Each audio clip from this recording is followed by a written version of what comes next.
Hazlinda. Hazlinda, dia ajar subjek? Dia ibu saya. Dia cikgu.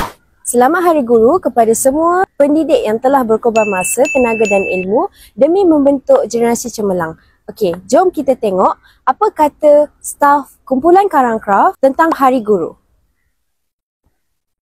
Assalamualaikum.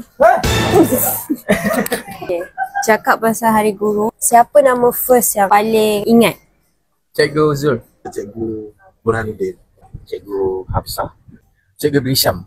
Cikgu saya darjah 6. cikgu yang paling ingat nama dia Sharifah Haris. Shan Muga. Kenapa dah banyak cikgu? Cikgu tu juga yang paling ingat. Okey, sebab Cikgu Syam ni masa kita dari zaman darjah 6 nak ke sekolah menengah kan, peralihan ke zaman dewasa kan. So, dia banyak membantulah. dia mengajar sejarah dan dia seorang yang sangat garang lah.